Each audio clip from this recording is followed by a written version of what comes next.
Okay, welcome to Green Thumb Diaries with Alicia. Just doing my weekly seedling update. So here we have stocks, flowers, marigolds, also more marigolds. As you can see, these marigolds don't look great because they needed to be watered. I just got them watered now.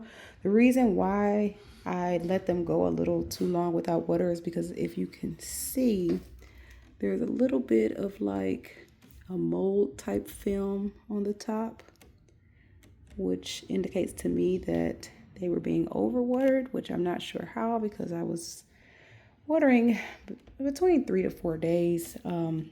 But it's not really warm in this room that they're in, and so they probably didn't need to get watered that frequently, clearly. But I've seen this before. It doesn't stop the growth or anything. Usually I just scrape it off, which I am going to do before I actually take them outside to plant, just because I don't want to contaminate my soil outside. But as you can see, everything is growing really well on this top row. I just, like I said, watered these with a little bit of a 10-10-10 liquid fertilizer. So actually I watered everything that has true leaves with that fertilizer. So these should bounce back in about a day. They're not that far gone. So we'll check on them in my next update.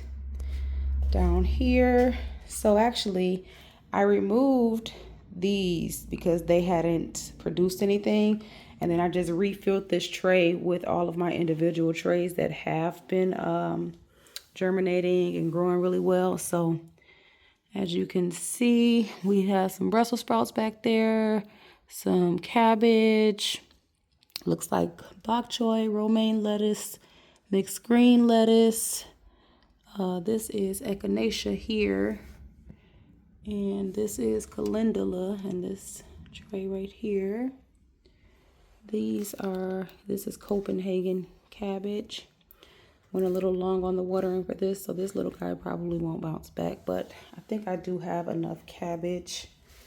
Let's see over here, collards, same thing. You see that film of like the fungi. I'm just gonna scrape it off, but it hasn't stopped anything from growing, as you can see. So before I plant it out, I'm definitely going to just scrape that top layer off. Like I said, I've seen this before and it didn't stop anything. Everything still grew really well in the garden. Okay, so my experiment looks like it's not working. I planted this on February 22nd, the sweet potatoes and ginger.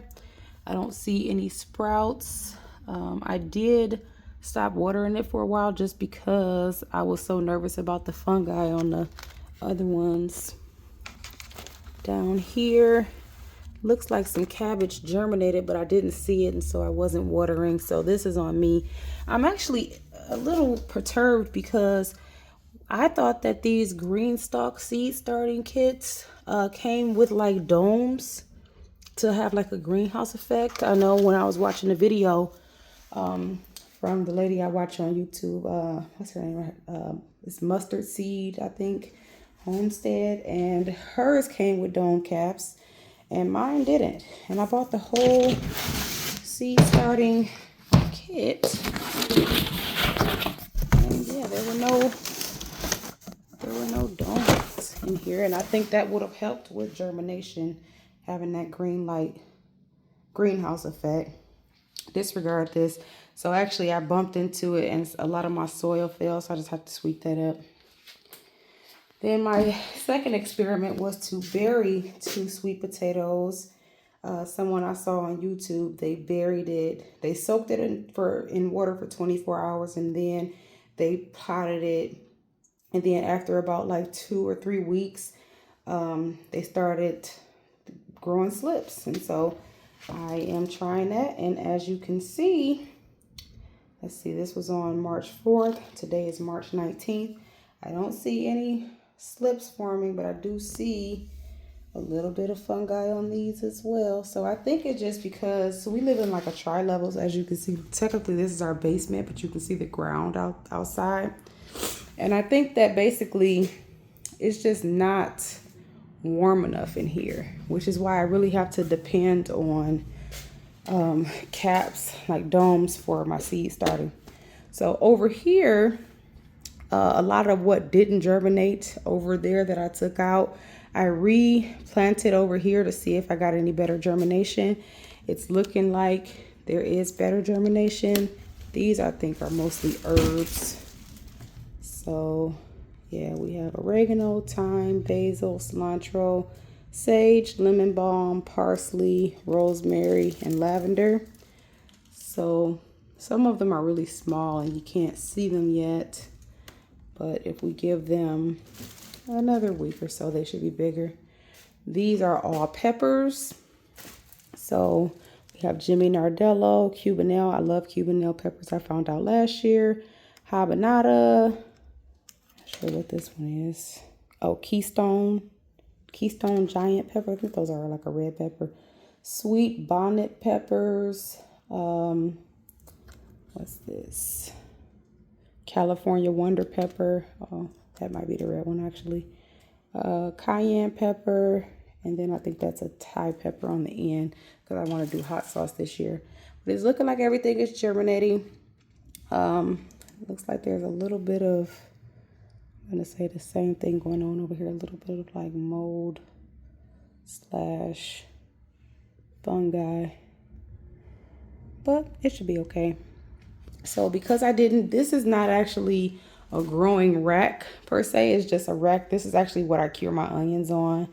And I bought these seed starting trays because they have the light in them.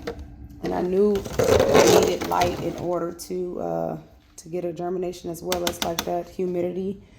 And so what I did was, because everything germinated in here, I think the reason for the fungi is because I left those domes on for too long. But that's because it takes peppers a long time to germinate. So anyway, I probably left them on a day or two too long. But what I did, because seed starting actual racks that come with the lights, since they're expensive, I just bought lights and attached it to the top. You can see those. So I just actually installed it today. LED grow lights. Let's see if I can see the brand. Barilla, I don't know. But anyway, yep, so I put those lights on there today. So I took these dome caps off because, you know, that's enough of those. So I wasn't getting any germination at one point, and then I remembered that peppers are like heat loving. So I put a heat mat under here, and it seems like as soon as I put the heat mat under there, I started getting germination. So that's something to do, especially if you feel like your room is a little cold.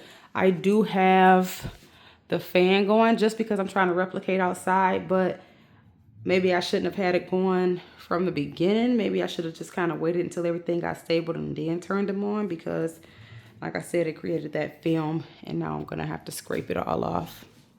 But anyway, this is where we are right now. And I will come back next week with a seedling update. And if you liked the video, please like, share, and subscribe. Thanks for watching.